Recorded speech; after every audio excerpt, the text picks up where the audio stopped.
שישנו לפני ההיריון בקבוצה הזאת, הפסיקו לעשן משך ההיריון. אחרות שהמשיכו, הפחיתו באופן משמעותי, אבל שוב אני אומרת, אין כמות בטוחה.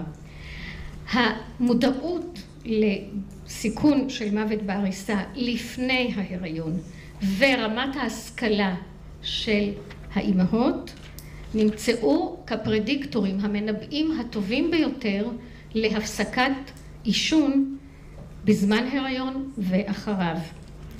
וכאן אני רוצה להזכיר את המטה-אנליזיס שנעשתה בבריסטול על ידי פרופסור פלמינג ודוקטור בלר, 21 מחקרים בינלאומיים שדיברו על הקשר בין עישון ומוות בעריסה.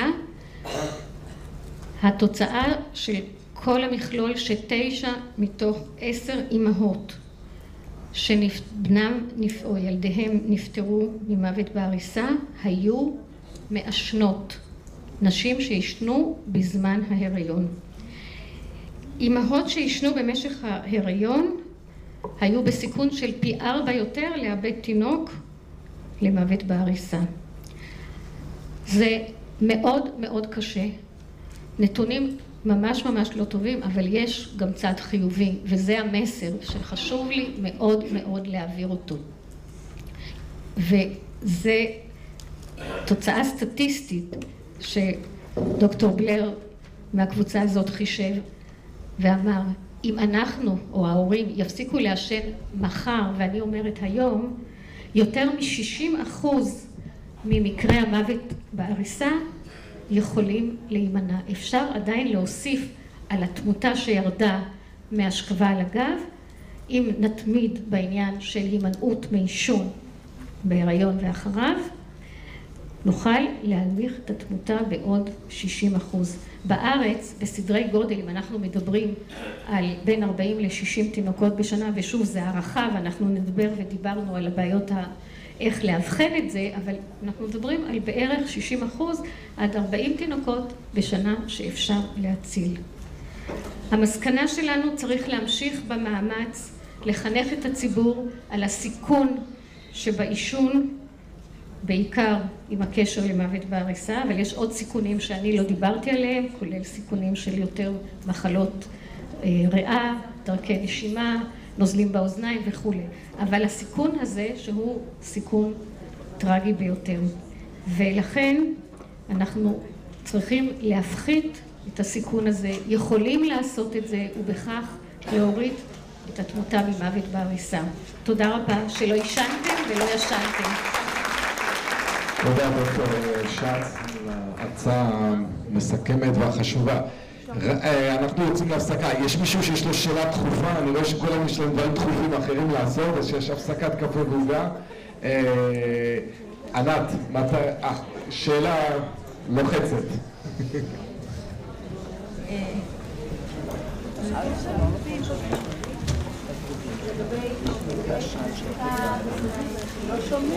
לא שומעים.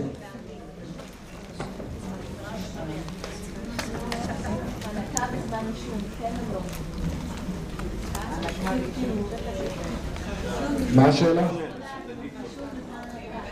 עישון בזמן הנקה. היום. כשהילד יונק שהוא ישן גם?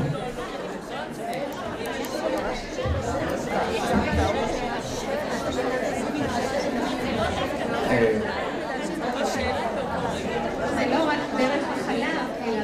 אבל זה רק בעוד חודש.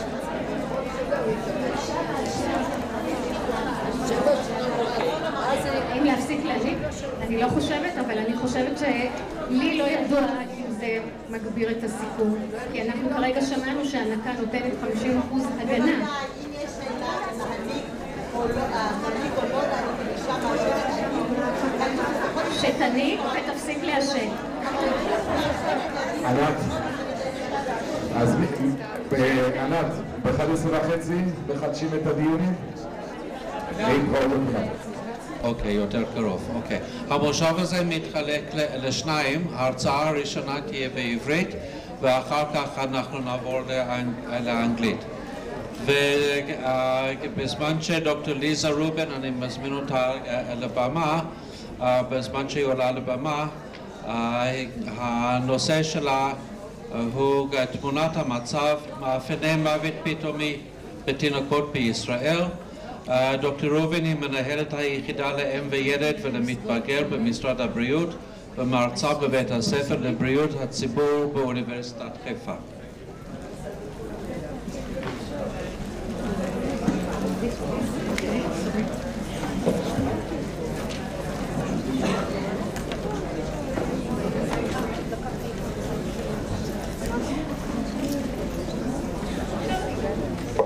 שלום, תודה שהזמנתם אותי.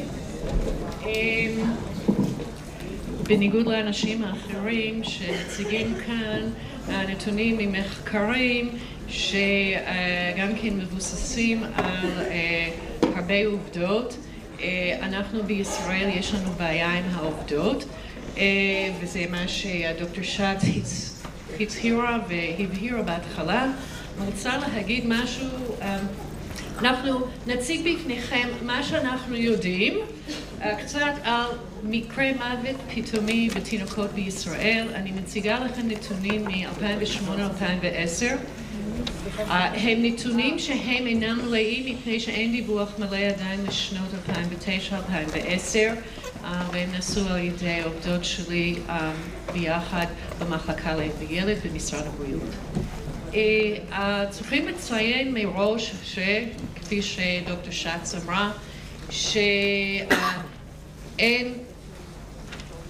ניתוחים לאחר המוות חובה במדינת ישראל, ויש הם לא רק לא חובה, אבל יש מיעוט של ביצוע של ניתוחים לאחר המוות. אין לנו גם כן חקירות בזמן אמת במקום המוות, מה שהפך להיות די סדיר באנגליה, בניו זילנד ובארצות הברית. מה שכן יש לנו שאלון מאוד מאוד מפורט שאנחנו שולחים ללשכות הבריאות. אנחנו מבקשים לקבל את המידע, נשלח ללשכת הבריאות ואחיות בריאות הציבור בדרך כלל, ולפעמים גם כן רופאים שמופקדים על נושא של תמותת תינוקות בלשכות אמורים לשלוח לנו בחזרה את המידע הזה. עכשיו, הנה הנתונים שמפורסמים מהמחלקה לאם וילד. עכשיו אני צריכה לציין משהו. דוקטור שץ הראתה את הנתונים של הלמ"ס. הלשכה המרכזית לסטטיסטיקה מבססת את הנתונים שלה על הודעות פטירה בלבד. הם לא עושים חקירה אם כתוב מוות פתאומי או סיבת המוות לא ידועה, ואכן היא, אני חושבת, צודקת, מפני שאנחנו לא יודעים בוודאות לגבי המקרים סיבת המוות לא ידועה. אבל גם אם אנחנו מכפילים את המספרים האלה עם מקרה המוות הלא ידוע, אנחנו עדיין נמצאים בישראל בשיעורים שהם לא גבוהים. זה שקף שקשה לי מאוד להראות אותה, והוא מדגים בעצם את ההבדל בין שיעורי המוות בקרב האוכלוסייה היהודית ובקרב האוכלוסייה הערבית בישראל באשר למוות פתאומית. אתם רואים שיש ירידה קלה, אנחנו טוענים שיש ירידה קלה. זה נראה יותר בקרב האוכלוסייה הערבית, עדיין האוכלוסייה הערבית יש לה פי 4 עד פי 3 יותר מוות לאחר מוות פתאומית, וזה גם כן נכון לגבי מוות שהוא לאחר חודש הראשון לחיים בכלל. כל סיבות המוות, כמעט כל סיבות המוות שהם קוראים לאחר החודש הראשון לחיים, ניתן למנוע אותם, חלקם הגדול, וזה בהחלט אחד מהאתגרים המאוד גדולים שיש לנו. ואני מביאה כאן גם כן את השינויים שנראים בין שנות 90 ל-2005 של מוות פתאומי במדינות שונות ואחדות. אבל עוד פעם, גם אם אנחנו מכפילים את שיעורי מקרי המוות אצלנו וכוללים כל הענון, שלא כל הענון הם מוות פתאומית, אז מוות פתאומית סידס כפי שאנחנו מכירים אותו, אנחנו עדיין לדעתי נמצאים בשיעורים יחסית נמוכים. עכשיו הבעיות שלנו, כפי שהצגרתי קודם, יש לנו לא מעט בעיות לגבי המידע, חוץ מאשר שאין לנו את הניתוחים לאחר מוות, גם כן את השאלונים האלה הם לא תמיד אנחנו מקבלים את השאלונים בחזרה, לפעמים השאלונים שממלאים אותם הם אינם מלאים, וגם כן תוצאות של ה-PMים המעטים שמבוצעים, לא תמיד אנחנו מצליחים לקבל אותם. אנחנו אספנו את הנתונים שיש לנו, כל מקרי המוות שיש לנו, גם חקירות, אבל גם כן דווחו כמקרי המוות ושבשנים, 3 השנים האחרונות. אנחנו עברנו עליהם ביחד והגענו להחלטות לגביהם בקונסנזוס. ואנחנו ניסינו לפענח אותם אם הם באמת סידס או לא סידס, לפי מאמר שהופיע בפדיאטריקס לגבי החלוקה של הנתונים על מקרי המוות בסידס ו-sudden unexpected death שהם לא מוסבר על ידי הסידס הקלאסי, וזה התיאור שזה צריך להיות מתחת לגיל שנה כמובן. יש קשר די הדוק עם הנושא של שינה, אבל כמובן סידס לפי כל הגדרה בינלאומי חייב להיות לאחר שיש ניתוח על המוות, וגם כן בדיקה של מסיבות המוות והאנמנזה הקלינית. מה שבמאמר הזה הוא בכל זאת מסתכל על גם כן מקרי מוות שקורים לפני גיל 3 שבועות ואחרי 6 חודשים כמקרים שהם לא כל כך טיפוסיים. גם כן משאירים את כל יש ויכוח בספרות לגבי האם להוציא את המקרים שמוצאים אצלם גורמי סיכון. ההחלטה היא פחות או יותר להשאיר גורמי הסיכון בפנים ולנסות, והם במאמר הזה גם כן יש קבוצה שהם אומרים שזה לא בדיוק סידס, זה קטגוריה 2, ויש להם כאלה שאומרים שזה לא סידס, אבל זה מסיבה לא ידועה, אבל אחר. על המקרים שאנחנו מדווחים, יש לנו נתונים ושאלונים מכמחצית מהמקרים, שזה כולל 95 תינוקות. מהם אנחנו הוצאנו מראש מהניתוח שאני מראה לכם אחר כך 8 ילדים, שלפי הנתונים שיש לנו, יש נתונים גם מקופת חולים, גם מטיפת חלב, וגם לפעמים מדוחות מד"א יכולנו להגיע למסקנה שנראה לנו שלא מדובר בסידס. יש לנו 2 מקרים שאנחנו סיווגנו אותם הזנחה. זה תינוק שאני לא יודעת מה ההבחנה שלו, הוא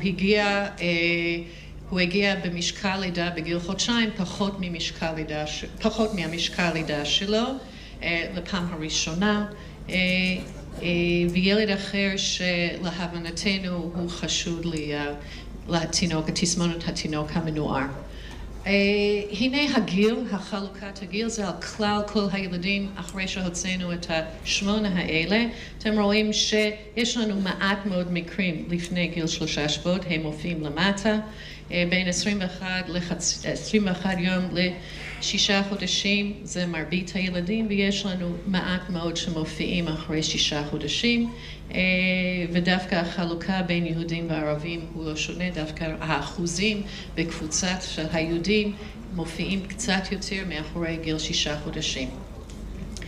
זה משהו שהוא קצת מפליא אותנו, אנחנו לא יכולים להסביר אותה בארגונים של ארגון בריאות עולמי, זה אחד מהמדדים של איך אנחנו מטפלים בבנות שלנו, ואנחנו רואים שבקבוצה האוכלוסייה הערבית יש לנו רוב של בנות ולא של בנים, כאשר בדרך כלל מקובל שיש תוספת סיכון לבנים מסיבות ביולוגיות, ורואים בדרך כלל בכל מקום שיש יותר תמותה בקרב האוכלוסייה של הבנים, ואנחנו לא רואים את זה לפחות במקרים האלה.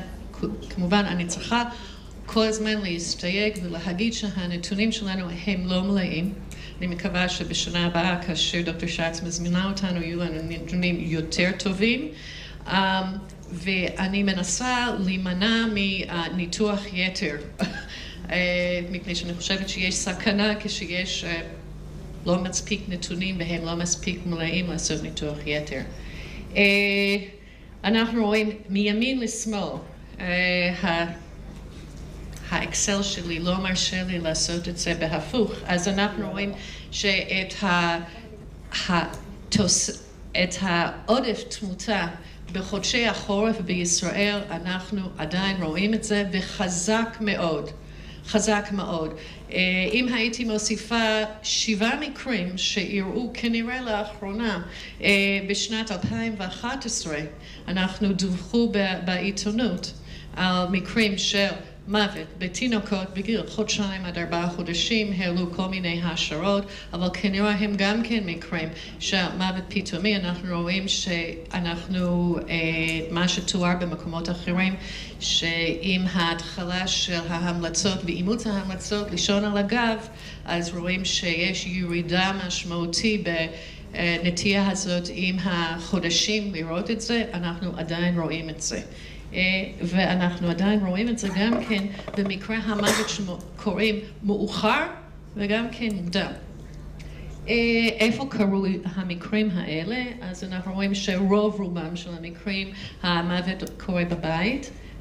יש לנו post-resuscitation ילדים שלאחר זה כנראה אלטה או אולי אלטה, אבל יש לנו גם כן קצת פחות מ10% מהנתונים שיש לנו, שזה קרה במעון. מזכיר לנו גם כן שההמלצות לגבי הפחתת גורמי סיכון שניתן להשפיע עליהם, צריכים גם כן להעביר את ההמלצות האלה במעון. עכשיו, כאן יש לנו מה לגבי פגים. פרופסור שימו, אז אנחנו רואים שכ-18% מהילדים, שזה על כל האוכלוסייה, הם ילדים שהם פגים. יש לנו תוספת גם של כמה מהם הם קטנים לגילם, small for gestational age. אין לי נתונים לגבי שיעור small for gestational age בישראל, אנחנו עובדים על זה עכשיו, אבל אנחנו יודעים ששיעור הפגות בישראל זה 7.7%. אנחנו עומדים לפרסם את הנתונים האלה עוד מעט, ולכן שיעור של הפגים שמתים עם מה שנראה לנו מוות פתאומי הוא בהחלט, יש לנו עודף בקרב הילדים הפגים. גיל האימהות, אז מצד, באמצע אתם רואים מה ההתפלגות של גיל האימהות בישראל לכל הלידות, לעומת מה שיעור במקרה המוות שאנחנו מתארים כאן, ואתם רואים שיש דווקא איזשהו אפקט הגנה בנשים מבוגרות יותר. וכאן לגבי רמת ההשכלה של האימהות. עוד פעם, באמצע זה ההתפלגות של רמת ההשכלה באימהות בישראל לכלל הלידות. אתם רואים שרק 6% יש להם פחות מ-11 שנות השכלה, אבל בקרב התינוקות שאנחנו בודקים אותם יש 18% מהילדים שמתו, האימהות שלהם יש להם פחות מ-11 שנות השכלה. אנחנו יודעים סליחה?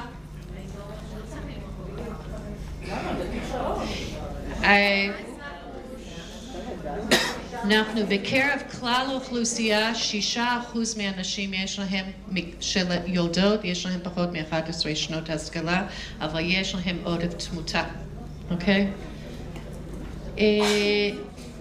זה, איזה ילד זה? אנחנו יודעים שככל שבבחור פחות שכיח בדרך כלל שהילד מת ממוות פתאומי, ואנחנו רואים שיש כאן מה שמתואר בספרות, גם כן איזשהו נטייה, אם כי לא כל כך בולט כפי שאנחנו ראינו קודם עם שנות השכלה שלהם, שבילדים שסדר הלידה שלהם הוא 4 ויותר, 4 ויותר ילדים במשפחה, 33% מהמקרים היו כאלה, כאשר זה רק 24% מכלל התינוקות שנולדים בישראל. מה לגבי גורמי סיכון? אז back to sleep. עכשיו, אני מציינת כאן, שאלנו בשאלונים שלנו לאיזו תנוחה הניחו את התינוק לישון ואיזו תנוחה הם מצאו. כיוון שיש לנו הכי הרבה מידע לגבי התנוחה שנמצא, השתמשנו בזה, אבל רק בילד אחד היה איזשהו שוני, מה שפרופסור מיטשל הראה לנו, שהשינוי בתנוחה הוא אולי אחת מגורמי הסיכון, ורק באחד היה שינוי כזה. אז אנחנו רואים ש50% מהתינוקות מצאו אותם על הבטן. זה עבור היהודים. לגבי הערבים, אנחנו רואים שדווקא תנוחת הבטן הוא נמוך יותר, 13%, אבל יש הרבה יותר תנוחה על הצד. מי שזוכר, כאשר התחלנו להמליץ על תנוחת גב בתינוקות ראשון, אז אנחנו התחלנו בגב או בצד, ולקח לנו דווקא יחסי למדינות אחרות זמן עד ששינינו את ההנחיות האלה, ואנחנו אמרנו שגב בלבד, ואנחנו איננו ממליצים על תנוחת הצד. אני חושבת שאם כי אין לנו כאן את הנתונים הארציים, יש לי נתונים ממבט לרך. היום אנחנו נמצאים באמצע סקר שדוגם כ2,000 אימהות של ילדים שנולדו בישראל בשנה האחרונה לגבי הנקה והתנהגויות בריאותיות אחרות לגבי תינוקותיהם. ועל אף שכאשר הייתי בחיפה ראינו שהאימוץ של ההמלצות לגבי תנוחה גב לשינת התינוק היה כמעט טוטלי בקרב האוכלוסייה הערבית ובקרב האוכלוסייה היהודית, יודעים קצת יותר טוב מאחות טיפת חלב, ואכן ראו שיש עדיין אימהות יהודיות בעיקר שמשכיבות על הבטן. כאן בנתונים הגולמיים בלבד של מבט לרך אנחנו רואים שעדיין 33% מהתינוקות משכיבים אותם על הבטן לישון. סליחה, אני מתנצלת. אז אני צריכה למצוא את זה 10%, אבל בתנוחות שלא גב, על הגב בלבד רק 33%. זאת אומרת שאנחנו לא נמצאים בחברה טובה כמו ניו זילנד לגבי אימוץ ההמלצות הללו, ואנחנו חייבים לרענן את ההמלצות הללו ולהדגיש אותן. איפה היה תינוק? כמה יש לנו co-sleeping? אנחנו רואים כאן שיש לנו כ-22% co-sleeping. ההמלצות שלנו הן המלצות לא co-sleeping, אבל ליד התינוק, ויש מקום גם פה לעשות איזשהו שיפור. עישון. כפי שאתם, ואני מדגישה שוב ושוב, אין לנו נתונים מלאים. אם אנחנו מסתכלים על כלל האוכלוסייה, אז חסרים לנו הרבה מאוד נתונים. אבל אם אני מתעלמת מהאוכלוסייה שלא קיבלתי עליהם שאלונים, אבל יש לי מידע, אז אנחנו יודעים שיש לנו שיעור של עישון אצל האב שהם גבוהים, 35%, שיעורים גבוהים של עישון אצל האב ואצל האם, אוקיי? 15%, ושיעור של עישון אצל אימהות של מאוד נמוכים, יחסית, אצל האם בלבד, אוקיי? אם אנחנו מפלגים את זה עוד פעם ליהודים וערבים, אנחנו רואים, ואני אראה לכם עוד מעט, את הנתונים הארציים לגבי עישון בכלל האוכלוסייה. אז אנחנו יודעים שאצל היהודים אז יש לנו מעל 40% מהתינוקות שמתו. עוד פעם, אנחנו מציגים רק את הנתונים של התינוקות שמתו, מפני שאין לי את הקונטרולס כאן, של אבות או אימהות ואבות מעשנים של 40%. שיעורים מדאיגים מאוד, שאומרים שאנחנו לא הצלחנו להעביר את המסר, או גם כן שלא הצלחנו לתת את הכלים לאותם הורים להימנע מעישון. ורק 42% הציגו שאין חשיפה לעישון של התינוק. בקרב האוכלוסייה הערבית, ואנחנו יודעים ששיעור העישון בקרב הגבר הערבי הוא הרבה יותר גבוה, הוא כ-50%, אז אנחנו רואים שכאן בקרב התינוקות, אז 53.3% יש לנו דיווח שהתינוקות שמתו, שהאב שלהם עישן, ו6.7% של האימהות שמעשנות. והנה הנתונים, אם אנחנו משווים את זה לכלל האוכלוסייה, אז אנחנו רואים את השיעור המאוד גבוה של הגברים הערבים שמעשנים. בשבילנו גם כן הגברים היהודים גם כן מעשנים בשיעורים לא מה שהיה רצוי, והשיעורים הנמוכים יותר בקרב האימהות. עישון בקרב אישה ערבייה תופעה שהיא לא שלא מוכרת אבל נדירה, אבל האתגר להפסיק את העישון בבית איפה שהאב מעשן הוא אתגר שהוא לא פשוט ומעמיד בפני אלה שצריכים לשנות התנהגויות אתגר די קשה. הנקה. זה הנתונים האלה, אנחנו רואים את שיעור ההנקה בקרב הערבים, ש-26.7%. עוד פעם התינוקות שמתו, ואם בסך הכל יש לנו 67% בערך של התינוקות שקיבלו הנקה, כיוון שזה ערבוביה של גילאים, כפי שהצגנו לכם בהתחלה, קשה לי, זה לא מחולק כאן, אנחנו ניסינו אבל להסתכל על זה מפורק לגילאים שבו נפטר התינוק, אבל אני חושבת כל עוד שאין לנו את הנתונים המלאים, עדיף לנו רק להציג את זה במעורב, ואנחנו רואים שיש לנו שיעור לא קטן של הנקה, אבל לא מה שאנחנו רוצים לראות. אני חושבת שדילגתי על עוד אחד של הסלייד של היהודים, אבל הוא מראה שיעור של הנקה גם כן שהוא יחסי גבוה, מרבית התינוקות מקבלים הנקה.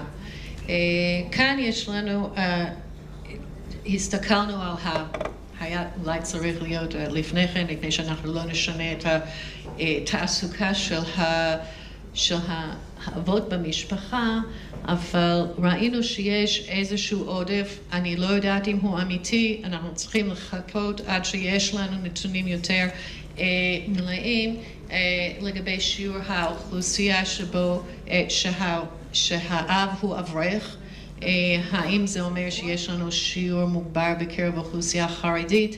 אנחנו, זה בערך 33% מהמקרי המוות בקרב התינוקות היהודים, כאשר האומדנים שלנו לגבי שיעור הלידות של האוכלוסייה החרדית בקרב לידות בישראל הוא כרבע מהלידות, אבל אני חושבת שזה מוקדם מדי, זה עוד אחד מהנתונים המעניינים שדורשים בדיקה יותר מעמיקה בהמשך.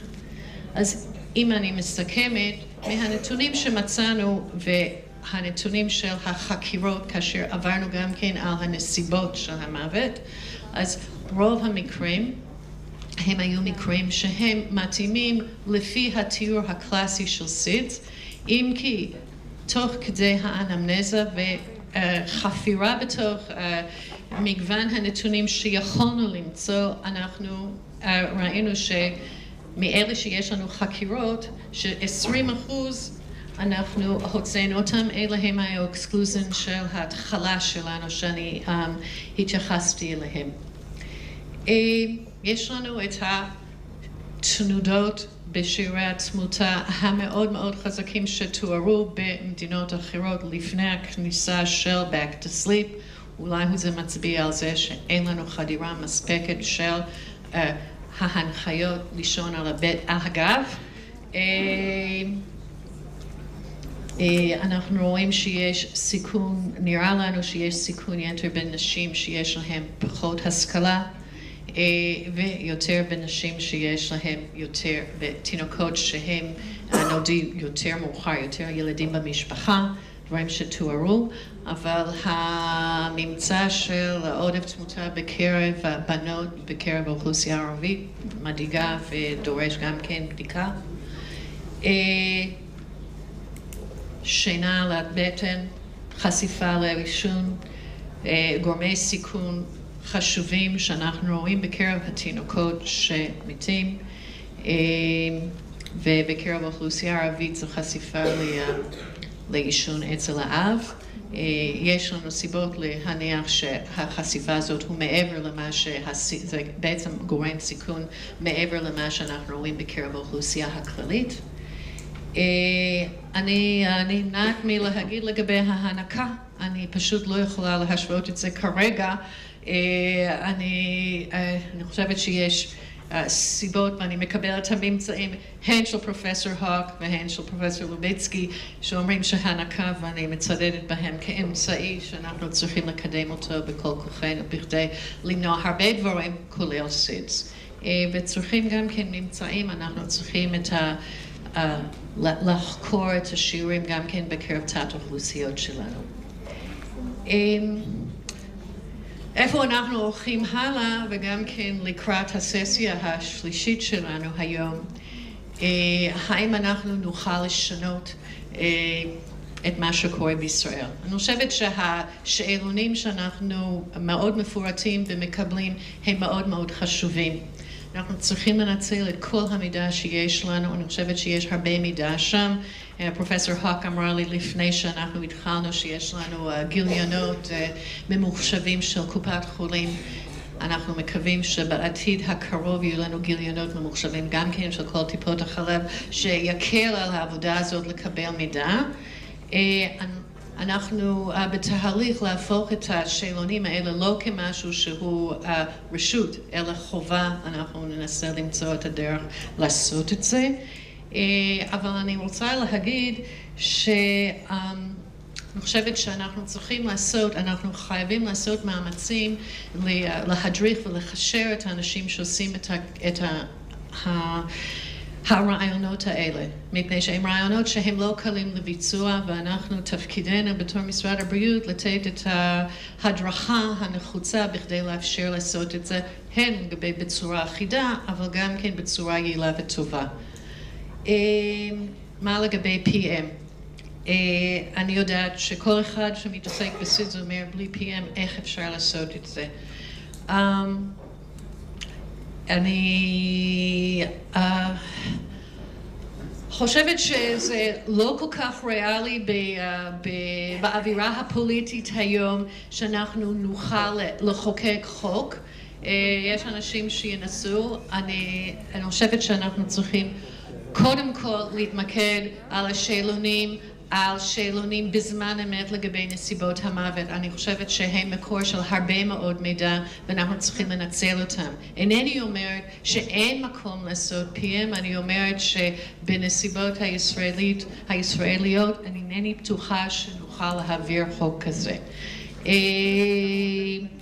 אני חושבת שהשאלה שעולה הרבה מאוד לגבי שאלות של סידס בישראל, במיוחד לגבי אלה שקוראים, אבל זה יכול להיות גם כן לפני, אבל אחרי 6 חודשים, האם יש מקרים של אביוס?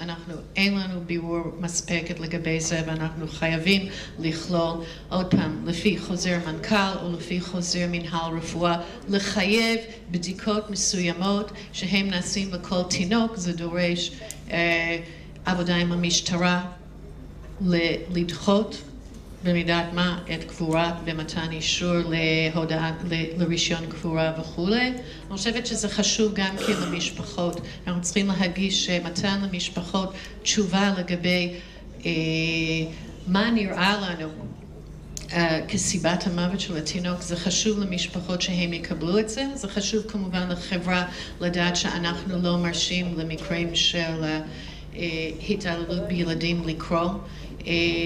ואנחנו צריכים גם כן לעשות איזשהו בדיקות שאנחנו יכולים לעשות למנוע מקרים לעתיד. אז גם בגלל זה זה חשוב. אני חושבת שיש לנו הרבה עבודה לפנינו, ונקווה שאנחנו נצליח לעשות אותה. אז תודה.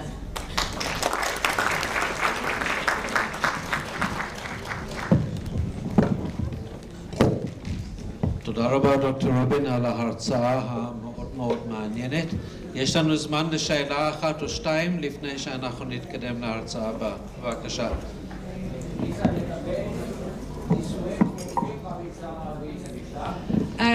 אנחנו במקרים הערבים, יש לנו כמחציתם היו עם נישואי קרובים.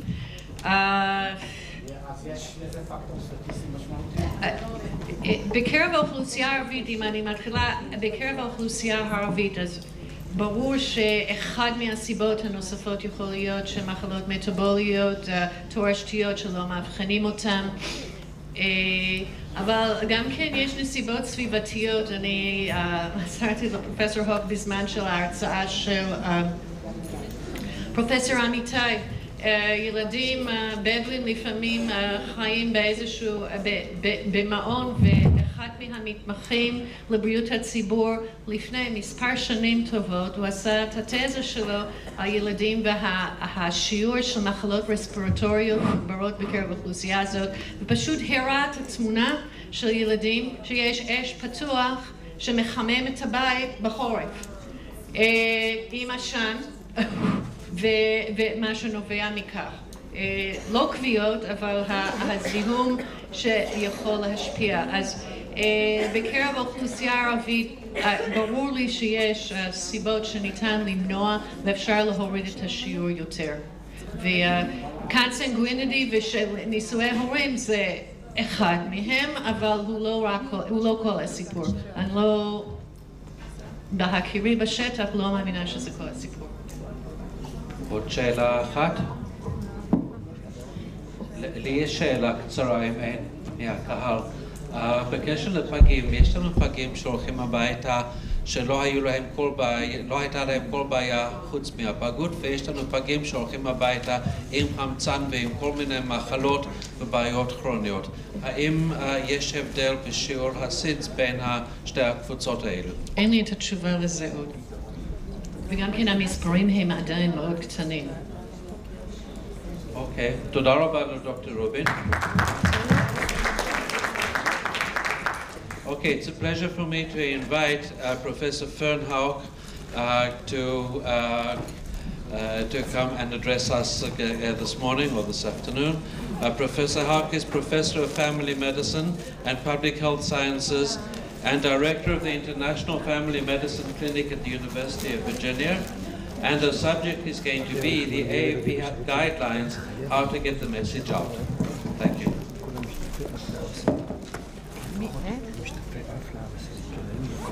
תודה רבה. Shalom. That's about the extent of my Hebrew these days. So I really do appreciate that the slides have been in English. That was really very kind of you to do that for Ed and myself. So, as was said, I'm going to be discussing with you now the American Academy of Pediatrics guidelines on safe sleep and SIDS risk reduction.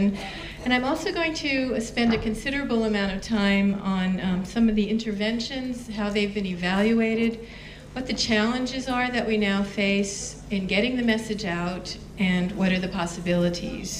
So I'm going to be looking at some evaluation of campaigns and challenges and new directions. So I am a member of the American Academy of Pediatrics Task Force on SIDS, and we had our most recent guidelines were published in 2005, and you've seen a little bit of that in some of the earlier presentations. So I'm going to review the recommendations, but fairly quickly because I bet most of you are familiar with those. So these recommendations are as follows. First of all, back to sleep for every sleep. That includes nap time as well as nighttime sleeping. Using a firm mattress or a firm sleep surface is recommended. And to avoid the flattening of the head or positional plagiocephaly that often occurs when infants are sleeping on their backs, we are recommending tummy time or time where the baby's spending time on their stomach when they're around an adult with observation and awake. We also recommend limiting the time that babies are in car seats or bouncer seats or other seats where their head then is lying flat against a firm surface. Soft materials such as pillows, quilts, comforters, or sheepskins should not be placed under a sleeping infant. And soft objects and loose bedding should be kept out of the sleep area or crib. And avoidance of overheating is important, keeping the room temperature comfortable and avoiding overdressing the infant. And these are examples of products that are often sold.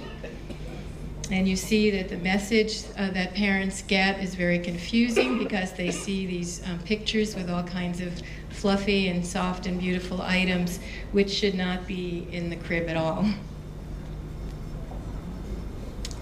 Get recommended prenatal care. Do not smoke during pregnancy. Do not smoke around the baby. Consider offering a pacifier at nap time and bedtime throughout the first year of life. For breastfed infants, delaying the pacifier introduction until 1 month of age to ensure that breastfeeding is well established. Now we're getting into separate but proximate sleep environment. So that means having the baby close to mother, but not in the same bed with them. And some of the data has unequivocally shown that sleeping with the baby in the same room, but not in the same bed, does reduce the risk of SIDS.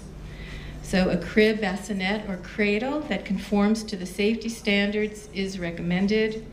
The crib should be placed in the parent's bedroom close to the bed to allow for more convenient cuddling and breastfeeding. Bed sharing is practiced in the US and other Western countries, is more hazardous than the infant sleeping on a separate sleep surface, and is therefore not recommended. And this particular recommendation, when it was made, was the most controversial of all the recommendations when they were published, and we caught a lot of grief for it. And this came out of the breastfeeding and lactation consultants and community. The second most controversial was the pacifier recommendation. So we recommended, though, that infants should be brought into bed or may be brought into bed for nursing or comforting, but should be returned to their own crib or bassinet when the parent is ready to return to sleep. The infant should not be brought into bed when the parent is excessively tired or using medications or substances that could impair his or her alertness. Infants should not bed share with other children, and no one should sleep with an infant on a couch or armchair. So I just wanted to make a point that all of these recommendations are based on reviewing the evidence, all the published literature. And the process is a very lengthy one, and we do make these recommendations very carefully, and again, based on the published data that are out there. Now, at the American Academy of Pediatrics, any policies or guidelines have to be reviewed every 5 years. They're either reaffirmed without change, they may be reaffirmed with changes, or they may be discontinued. So currently, the task force is now reviewing and revising the 2005 guidelines. And I list the topics that we're looking at right now, and these are all the same previously, plus a few additional ones: sleep position, sleep surface, bedding, sleep location, bed sharing, room sharing, overheating, head covering, and swaddling is one of the newer ones. Bumpers, devices to promote prone sleeping or for use when bed sharing, fans and home monitors, breastfeeding and pacifiers, prenatal care, immunizations, media, education, and research. So pretty wide swath there. So we're in the process of finalizing these. We have actually finalized our first round. These were sent to all the AAP committees and sections that are relevant to the subject. So it goes through a pretty thorough review at various committee levels. Then these comments have come back to us. There are dozens of them, and then we review them, and we're now in the process of revising and taking these comments into effect. And pretty soon that will be then finalized and sent to the executive of the AAP for approval and then publication. So I suspect these will be published sometime this year, but I can't tell you yet exactly when. A new policy at the AP is that they are separating out the guidelines or policies from the technical report or the evidence. So there'll be two publications, one which will summarize the guidelines. It would be fairly brief, and that will be in the hard print copy of the Journal Pediatrics. And then there'll be an e-version or internet version electronically, which is quite a few pages. It has several hundred references, which provides the technical background for the recommendations. So stay tuned for that. So now I want to move into the ideas around interventions, challenges, and possibilities. So the first thing, we've heard about all the campaigns that have been done around the world, and there have been many, and you have had here in Israel as well. So we need to figure out, are these campaigns actually effective? Do they do what they intend to do, which is to reduce the risk factors for SIDS? Oops. I'm trying to get that. Okay. So there have been no randomized controlled trials to evaluate interventions. And that would be unethical, because in a randomized trial, you'd have to have two groups, one that gets the intervention and one that doesn't.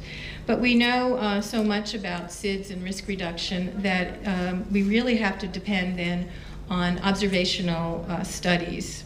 And even if we did a trial, we would have to have a huge number of participants, because SIDS is still a relatively rare outcome, and knowledge about SIDS is so high, so in order to find any differences, the sample sizes would have to be quite large. So we're using observational methods to evaluate campaigns, and we're basically interested in two things. Were the campaigns effective? Were there benefits to them, or were there harms that might have come as a result of the campaigns? So the first review that we did was on campaigns that have advised avoiding the prone sleep position. So basically all the campaigns that have been out there around the world have stressed avoidance of prone sleeping. And the incidence of SIDS significantly reduced along with dramatic declines in prone positioning of infants following these campaigns. And these results were based on 16 observational studies, and prone prevalence rates were reduced in many countries and locales to single digits. So some of the most successful countries were places like New Zealand and Australia, the Netherlands. The US has been not as effective. We still have prone sleeping rates of around 10% and about double that for African Americans. I might also add that these results were as a result of a literature review that I did, where I looked at all the studies that have evaluated campaigns. So then the question is, we saw the benefits. Are there harms related to campaigns that have advised against prone sleeping? And one of the biggest concerns of parents and even nurses and physicians has been worrying about aspiration when placing infants supine or on their backs. And there was no increase in aspiration found in the 16 studies. There was an increase in the positional or occipital plagiocephaly, head flattening, that was found in 3 studies. And it was also found that the risk increases when infants spend a lot of time on their back in cribs, carriers, and car seats, and who have limited tummy time or upright time. A study out of New Zealand, Dr. Mitchell was a co-author on this with Hutchinson and all. In healthy, normal children, the incidence decreases of the flattening spontaneously from 20% at 8 months to 3% at 24 months of age, which is very reassuring. This is without any intervention, naturally occurring study looking at the infants over time. And no other adverse effects have been identified. So moving on to smoking, there were 8 observational studies that reported effects of smoking intervention, and all included other advice, so it was kind of difficult to tease out the influence of a specific effect of smoking alone.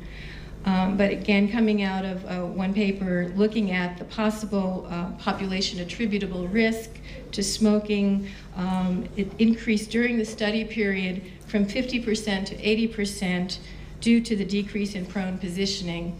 In other words, as one risk factor becomes less of a problem, that is with the prone sleep positioning becoming less common, then other factors that are more prevalent become more important in terms of SIDS causation.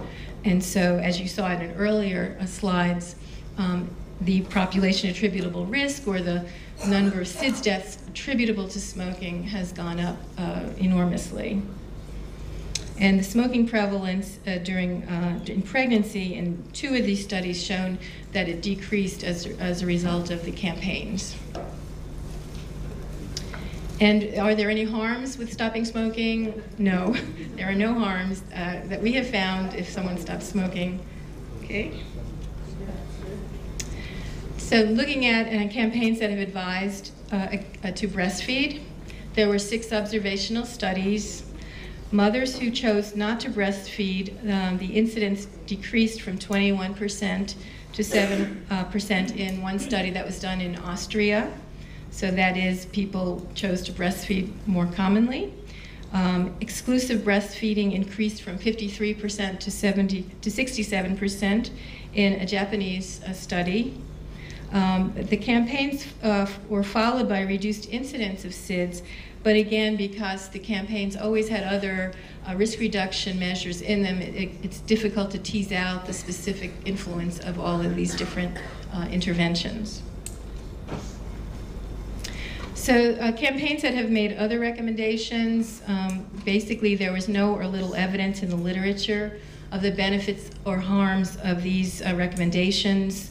Advice to avoid soft sleeping surfaces, advice to avoid overheating or overwrapping, advice to avoid bed sharing, and advice to promote room sharing.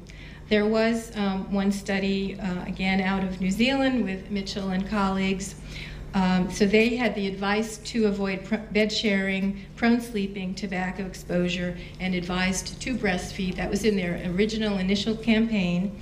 The SIDS incidence declined after that campaign, and the population attributable risk for SIDS associated with maternal smoking plus bed sharing was 33%. So those 2 factors combined. And then there have been no campaigns that have been evaluated that have advised to promote pacifier or soother use. So we've heard actually a lot about breastfeeding and avoidance of smoke exposure today. I actually had planned to talk about these 2 issues, and I will go through this perhaps a little more quickly, because I think there's been a lot of emphasis, of course, on the safe sleep environment and bedding and sleep position. But as you've heard emphasized today, and I fully endorse, that I think we also need to move into some of these other factors, breastfeeding one, and avoidance of smoke exposure, that we know can really improve the risk profile and reduce the incidence of SIDS. So here's a slide that shows breastfeeding rates in selected countries, developed countries, and some of the data are a little bit old, around 2000, but it's a very nice comparison, and I want to thank Dr. Rubin. I had emailed her for the Israeli rates, and within 5 minutes I had a response, and that was, I think, the fastest I've ever heard back from a colleague. That was just wonderful. So you have 2 columns here: initiating breastfeeding and breastfeeding for 6 months or longer, the percent of women who have babies reporting breastfeeding. So Sweden has the highest rate of initiation in Norway, Poland, Australia, Israel at 85%, which is quite good, Canada, US, Netherlands, New Zealand, and Britain. And this is breastfeeding at 6 months, and you can see that the rates are quite a bit lower. Israel, about 43%, US, 42%, excuse me, yes, 42%. Now, most breastfeeding actually ends somewhere in there. In the US anyway, women usually stop breastfeeding when they go to work, which is often around 8 weeks of infant age. We have very bad breastfeeding policies for women, working women. So, and Sweden and Norway have probably the most liberal breastfeeding policies in the world, where women can take up to 1 or 2 years off after they have a baby, and they get paid, and they guarantee to have their job back. So you can see that policies can make a big difference. So how can we encourage breastfeeding? So we really need, I believe, to get the commitment of mothers while they're pregnant. It's a little late to start talking about it when they have the baby in the hospital after they've given birth. So it's really important for obstetricians to get on board with this and really encourage this, not just for all the many benefits of breastfeeding that there are, but also for the SIDS risk reduction. And family doctors who do obstetrics should do the same. Now, as probably many of you heard of the UNICEF UN 10 Steps for Successful Breastfeeding Initiative. That's called the Baby Friendly Hospital Initiative. Is this hospital one of the hospitals? No? So I'll show you in a minute what that entails. Other policies that would promote breastfeeding, as I mentioned earlier, longer maternity leaves would really help. And workplace policies that support breastfeeding, including having breastfeeding rooms available to moms to pump while they're at work. And other things that will probably be effective would include peer support and campaigns in media, particularly those that focus on the young, because young mothers tend to be mothers who don't breastfeed as often, and in addition, they're at highest risk for SIDS. And so we really need to encourage young mothers to breastfeed, and also to appeal to their male partners to encourage them to do so. So these are the steps of the Baby Friendly Initiative, and I'll just kind of go through this quickly. Have a written breastfeeding policy that is routinely communicated to all healthcare staff. Train all healthcare staff in the skills necessary to implement this policy. Inform all pregnant women about the benefits and management of breastfeeding. Help mothers, they want to restart this thing, don't they? Help mothers initiate breastfeeding within 1/2 hour of birth. Show mothers how to breastfeed and maintain lactation, even if they should be separated from their infants. Give newborn infants no food or drink other than breast milk unless medically indicated. Practice rooming in, that is allowing mothers and infants to remain together 24 hours a day. Encourage breastfeeding on demand, and give no artificial pacifiers to breastfeeding infants. And that's where we disagree slightly. They say never give a pacifier.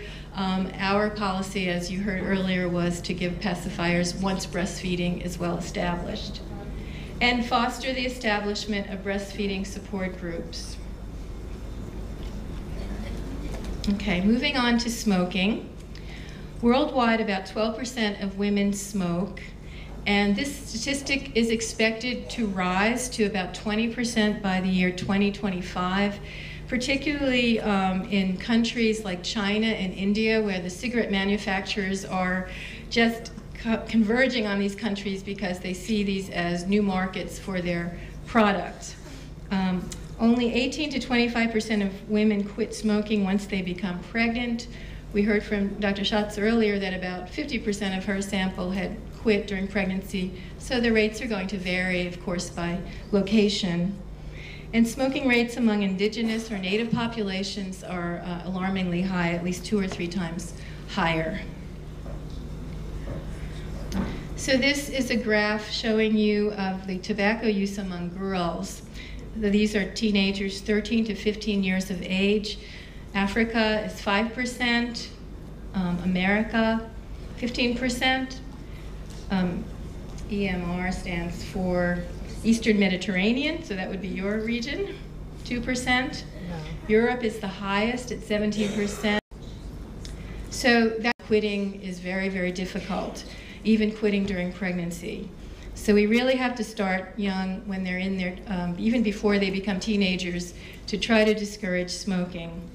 The other thing, especially with young people, is that when they're seeing their doctor or nurse, We don't want to lecture people because they all know that it's bad for their health. So we have to find a way to get a dialogue going that's not telling them that they're bad and telling them the information they already know, but working with them to find ways to work within their own framework and understanding to help them find ways to quit or cut down. Peer support has been shown to be very effective. Economic disincentives have been shown to be effective. I don't know if you what your tax rate is on cigarettes in Israel. In the US, they keep going up, and it has been shown that when the price of cigarettes goes up, young people don't buy them as often because they can't afford it. Laws limiting smoking in public places have really been very effective in reducing smoking, and social marketing is another tool that I'm going to be talking about. So examples of challenges in promoting behavior change. I think we heard earlier that most people, or the majority of people now, starting to have the knowledge. The real issue is how can we promote the behavior change once people do have the knowledge of what they're supposed to be doing to lower the risk of SIDS. So the problem is that risky behaviors that we see as risky may be perceived by patients as being important practices, according to their culture or tradition, or feeling that it's safer for their babies. And bed sharing is a great example. We heard earlier from Dr. Mitchell, where a lot of traditional cultures who bed share see often our telling them not to bed share as an attack on their culture and traditions. They see it as actually a healthy way to be keeping their babies. Risky behaviors may also be important coping mechanisms for women.